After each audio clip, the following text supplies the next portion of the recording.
নমস্কার বন্ধুরা, অভিনব চৈতিস ব্লগে তোমাদের সবাইকে আবার একবার স্বাগত জানিয়ে আজকে নতুন আরেকটা ব্লগ শুরু করছি। আজকে বুধবার আর সকাল থেকেই শুরু হয়েছে তেড়ে বৃষ্টি। রিক ওই যে বেরিয়ে যাচ্ছে, টোটো পেয়েছে, যাই হোক নেবেই, আজকে বেশিক্ষণ দাঁড়াতে হয়নি, নালে বৃষ্টিতে দাঁড়িয়ে ভিজতে হতো। ও ঠিক টাইম মতো রেডি হয়ে গিয়ে ঝটপট করে একটু তাড়াতাড়ি আজকে নিচে নেমেছিল, না হলে এই বৃষ্টির দিনে টোটো পেতে একটু অসুবিধা হয়, দাঁড়াতে হয়। আর সামনেটাতে তো যা জল, জুতো ভিজে যাওয়ার ভীষণ চিন্তা থাকে। তো টোটোটা এসে গেলে ঝটপট উঠে বেরিয়ে যেতে পারে। আর সকাল থেকে যা আকাশের অবস্থা, মনে হচ্ছে সারা দিনই আজকে এরকম বৃষ্টি বৃষ্টি নিয়ে কাটবে। সে একদিকে বৃষ্টি হচ্ছে ভালো, আর গত কয়েকদিন ধরেই যা অবস্থা, মানে এত মেঘ, এত আকাশ ডাকছে, সকাল বিকেল দুপুর রাত্রি কোনো ঠিক ঠিকানা নেই, যখন তখন বৃষ্টি নেমে পড়ছে।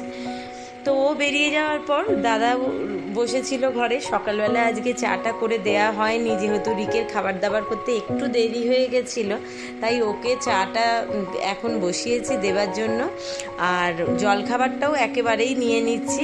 আজকে জলখাবার যেহেতু মুড়ি খাওয়ার, এই যে মুড়ি, চানাচুর, নারকোল, এটা আমার জন্য নিয়ে নিয়েছি, আর দাদাকেও ওর মুড়ি দিয়ে দিয়েছি। তো এর সঙ্গে একটু ছোলা, নারকোল, এই ছোলা শশাও কেটে রেখেছিলাম, সেটাও ওকে দিয়ে দিয়েছি। আর আমিও এখান থেকে একটু শশা আর ছোলা নিয়ে টিফিন চা একবারে সেরে নেবো। জলখাবার খাওয়া কমপ্লিট করে আজকে একদম ঝটপট করে রান্নার কাজে চলে এসেছি। আজকে রান্না যদিও একটু করা আছে, আজকে তেমন রান্না না করলেও চলে যেত, মানে কোনো তরকারি না করলেও চলে যেত, কিন্তু বাধ্য হয়েই তরকারিটা করতে হচ্ছে। কয়েকদিন, মানে তাও 3-4 দিন হয়ে গেল দাদাই পটলগুলো এনেছে। আজ রান্না করব, কাল রান্না করব করে করে এটা ওটা রান্না হয়ে যাচ্ছে, আর পটলটা পড়ে রয়েছে। এবার খারাপ হয়ে যাওয়ার ভয় বাধ্য হয়েই আজকে তরকারিটা বসিয়ে দিলাম। যদিও আলু পটলের তরকারিটা বেশ একটু মাখা মাখা করলে ভাত দিয়ে খেতে ভালোই লাগে, কিন্তু খাওয়াবোটা কাকে? দাদা তো যা তরকারি ভাত বা রুটি দুটোর সঙ্গেই খায়, সে ওর একটা ভাগের একটুখানি ছিটে ফোটা তরকারি যে কোনো একটা পদ হলেই হয়ে যায়। আর রিক তো এই সমস্ত পটল টটল খায়ই না। আর গতকালকে এই যে বিউলির ডাল করেছিলাম, সেটাও রাখা ছিল ফ্রিজে, বার করে রেখেছি। একটুখানি বাঁধাকপির তরকারি করেছিলাম, এই দেখো, এই এতটা বাঁধাকপির তরকারি যা করেছি, আর তার অর্ধেকও খরচা হয়নি, এতটা রয়ে গেছে। শুধু তো দাদা আর আমি দুটো লোক খাবো, মাও নেই, বাড়ি চলে গেছে। মা বাড়িও গেছে, তাও হয়ে গেল 10-15 দিনের বেশি। কিন্তু সেটা তোমাদেরকে প্রত্যেকবারই রিক বলে যে মা দিয়া আসে সেটা তুমি ভিডিও করো, কিন্তু দিয়া বাড়ি যাওয়ার সময় সেটা কখনো ভিডিও করো না। আসলে কি বলবো বলো তো, মা যত কাছে বা যত দূরেই থাকুক না কেন, আসার সময় যেমন আনন্দ হয়, কিন্তু বাড়ি যাওয়ার সময় আমি ওই মুহূর্তটাকে সত্যি সত্যি ভিডিও করতে পারি না। মনটা তখন বড্ড খারাপ লাগে, আর তখন যা লাগে লাগে, পরে আবার ভিডিওটা করতে বসবার সময়তে আবার গলাটা একটু ভারী হয়ে আসে, ভালো লাগে না। যতই হোক, মা সবাইরই কাছে থাকা একটা অন্য রকম। জানি 2-4 দিনের জন্য বা তার বাড়িতে তাকে ফিরতে হবে, মাঝে মধ্যে যাতায়াত করতে হবে, কিন্তু মা চলে যাওয়ার সময় এটা ভীষণ খারাপ লাগে। আর সব থেকে তো বেশি যেটা খারাপ লাগে সেটা হচ্ছে দুপুরবেলার টাইমটা।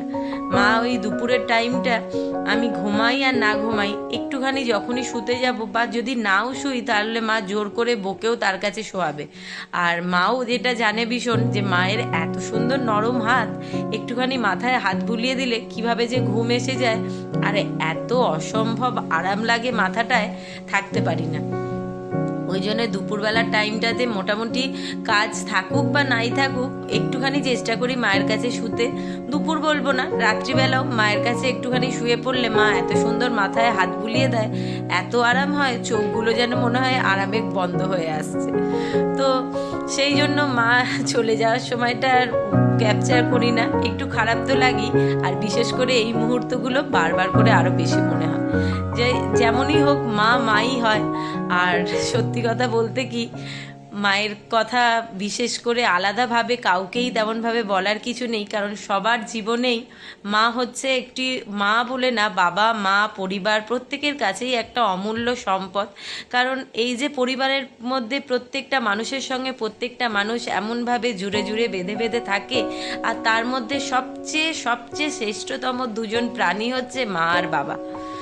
তো তাদের কোলকে লক্ষ টাকায় তো ভরানো অনেক দূরের কথা, লক্ষ কোটি কেউ যদি মণি মাণিক্য বা তারা চাঁদ এনে দেয় তাতেও কেউ ভরাতে পারবে না। আর আজকালকার দিনের কথা তো আর কিছু বলে আলাদাভাবে লাভ নেই। যে পরিস্থিতি আমাদের চারপাশে ঘটেছে আর যার জন্য ন্যায় বিচার চাইতে আমরা প্রত্যেকটা মানুষ মানে ব্যাকুল হয়ে রয়েছি, যার যতটুকুনি সম্ভব সবাই মিলে একটাই প্রতিবাদ করছি, সমস্বরে বলছি যে বিচার চাই, অপরাধীদের শাস্তি হোক, কঠিন থেকে কঠিনতম শাস্তি হোক, এমনই দৃষ্টান্তমূলক শাস্তি হোক যে এরপর কোনো অপরাধী এই রকম ঘৃণ্যতম কাজ করবার আগে একবার নয় 100 বার ভেবে তার গাটা ভয় শিউরে উঠুক।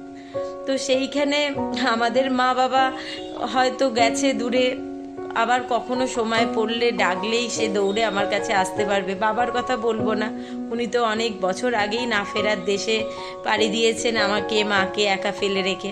কিন্তু মাকে জানি যখনই ডাকবো তখনই কাছে পাবো, মায়ের যখন ইচ্ছা তখনই চলে আসবে। তাই জন্য মায়ের না থাকাটা সেরকমভাবে কষ্ট দিলেও অতটা খারাপ লাগে না। কিন্তু যাদের বাবা মা কাছে থাকে না, দূরে থাকে, বা যাদের অনেক দূরে চলে গেছে, ডাকলেও কাছে পাবে না, বা যে বাবা মারা তাদের সন্তানদেরকে এই রকমভাবে নিষ্ঠুর মতো হারিয়েছে, তাদের কথা নাই বা বললাম। যাই হোক, তোমাদের সঙ্গে কথা বলতে বলতে রান্নাটা হয়ে গেল।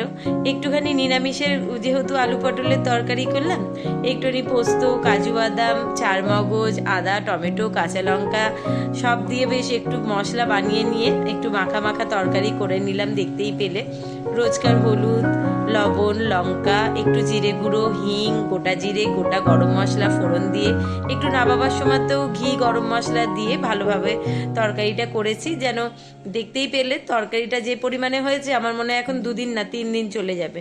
কিন্তু তাও জোর করে করে নিজেকে খেতে হয়, কারণ তোমাদের দাদাকে যতই বারণ করি যে প্রাণী দুজন একটু অল্প স্বল্প বাজার করো, নয় ফেলে নষ্ট করতে হয়, না রান্না করে নিজেকে জোর করে বসে বসে খেতে হয়।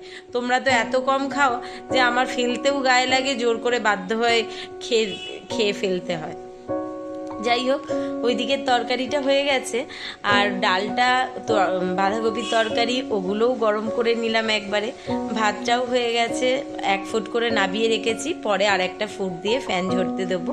আর আজকে এদিকে এনেছে কাতলা মাছ, কাতলা মাছও এনেছে বেশি। মাছ যখনই আনবে এত, সবজি যখনই আনবে এত, খাবার লোক কম, তো কি আর করবো, ওই জন্য করি একবারেই তরকারি করে রেখে দিই, বা মাছ ভাজা করে রেখে দিই, বা অনেক সময়তে কাঁচা মাছও ধুয়ে পরিষ্কার করে লবণ হলুদ মাখিয়ে রেখে দিই যে 2-3 দিন চলে যাবে। তো যাই হোক, মাছগুলো আজকে ভেজে আগে তুলে নিয়েছি। আর এই তরকারিটা তো সামান্য একটু আলু দিলাম, কারণ নাহলে রিকবাবু তো খাবে না, সে তো পটল আলুর তরকারি খাবে না, বিউলির ডাল খাবে না, বাঁধাকপি খাবে না। তো তাকে আবার আলাদা করে কি করব, আর কত রকমই বা আলাদা আলাদা রান্না করা যায়, সেই জন্য 2-1টা আলু দিয়েছি, একটু পাতলা পাতলা করে লম্বা লম্বা করে কেটে নিয়ে, আর তাতে একটা মাঝারি সাইজের পেঁয়াজ খুব ঝিরিঝিরি পাতলা পাতলা করে কেটে একটু সর্ষের তেলে ভালোভাবে একটু লাল করেই ভেজে নেবো, তাহলে আলু পেঁয়াজ দুটো নরমও হয়ে যাবে আর তরকারির টেস্টটাও বেশি হবে। তো দুটোই লাল করে ভেজে নেওয়ার পর সামান্য যেমন পরিমাণ মতো লবণ, হলুদ, লঙ্কা আর একটু টমেটো, একটা বড় টমেটো ছিল তো তার অর্ধেকটা একটু পাতলা পাতলা করে কেটে ভালোভাবে ভেজে নিচ্ছি। এতে একটু গ্রেট করা আদাও দিয়েছি। এটা একটুখানি বেশ কষা কষা মতো হলে পরিমাণ মতো জল ঢেলে দিয়েছি। এটা ফুটতে ফুটতে এই মাছের জন্য একটুখানি মশলা তৈরি করব। মশলা বলতে অন্য কিছুই না, একটুখানি পোস্ত, 2 রকম সর্ষে আর একটু কাঁচা লঙ্কা, সামান্য লবণ দিয়ে এটাকে একটু ঘুরিয়ে নেবো ওই মাছের তরকারিটাতে দেওয়ার জন্য। এই পেঁয়াজ, আলু, মাছ দিয়ে আর এই সর্ষে, পোস্ত, কাঁচা লঙ্কা সব মিশিয়ে এরকমভাবে তরকারি করলে এটা আবার রিক তো ভালোবাসে, তোমাদের দাদা আবার বেশি ভালোবাসে। আর এই তরকারিটা যে কোনো একটা পদ দিয়েও খাওয়া যায়, একটু সামান্য গ্রেভিটা মানে একটু ঝোল ঝোল রাখলে বেশ লেবু দিয়ে মাখিয়ে খেতে কিন্তু খারাপ লাগে না, বেশ ভালোই লাগে। আর তরকারিটা বসিয়ে দেওয়ার পর আবার মনে পড়ছে যে এই তরকারিটা না করে শুধু মাছের ঝাল করে নিলেও হতো, না হলে অনেকগুলো রান্না বেকার বেকার হয়ে গেল।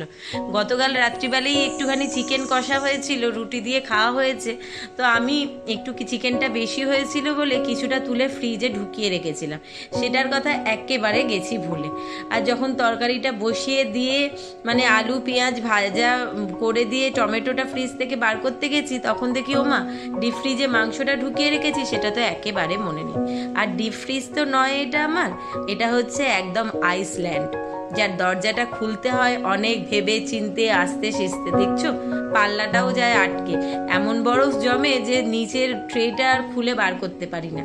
আসলে আমি ফ্রিজটাকে একেবারেই প্রায় অফ করি না বললেই চলে, আর সারাক্ষণ চলে চলে আমার ডিপ ফ্রিজটা হয়ে যায় একেবারে আইসল্যান্ড।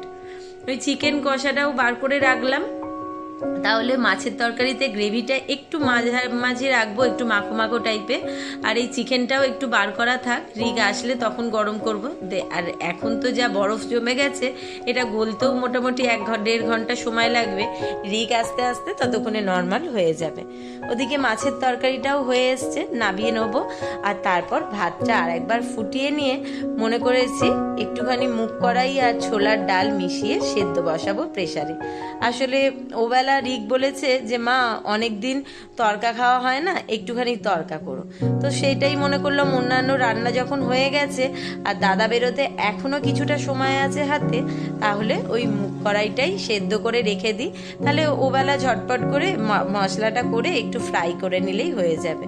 এই বরফটাকে যেমন করেই হোক গলাতে হবে, নালে এই ডিপ ফ্রিজের দরজাটাও বন্ধ করা যাচ্ছে না, আর খুলতেও ভারী সমস্যা হচ্ছে। এখন মনে করেছি যা বরফ জমে গেছে 2 দিন ফ্রিজটাকে টানা বন্ধ রাখবো, তাহলেই মোটামুটি গলে যাবে, তখন একটু ফ্রিজটা আবার পরিষ্কার করে নিয়ে চালানো যাবে। চলো ওইদিকে ভাতটা বসিয়ে দিয়েছি, উল্টাবো আর মুগ কড়াইটা বসিয়ে নেওয়া যাক।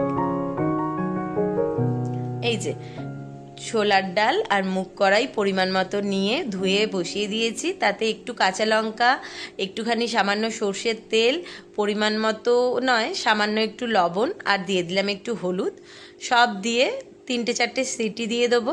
আর ওদিকে ভাতটা তো হয়েই গেছে, ফ্যান ঝরতে দিয়েছি, এটা সিটি হতে হতে দাদাকে খেতে দিয়ে দেবো, উনি আবার বেরোবেন। উনি বেরোবার পর আমার টুকিটাকি কিছু কাজকর্ম বাকি আছে, সেগুলো গুছিয়ে নিয়ে তারপর আমি খেতে বসবো। ওই যে দাদা বেরিয়ে পড়েছে অফিসের জন্য। বৃষ্টিটা আজকে সারা দিনই কন্টিনিউ প্রায় হয়েই চলেছে, কম বেশি। তো এখনও দেখলাম খুব মুষলধারে না হলেও বেশ বড় বড় ফোঁটা পড়ছে, তাই জন্য বললাম একেবারে রেনকোটটা পরেই নেবো, নাহলে এখান থেকে যেতে যেতেই পুরো ভিজে যাবে, আর অফিস পৌঁছাতে পৌঁছাতে কাকচান করে যাবে।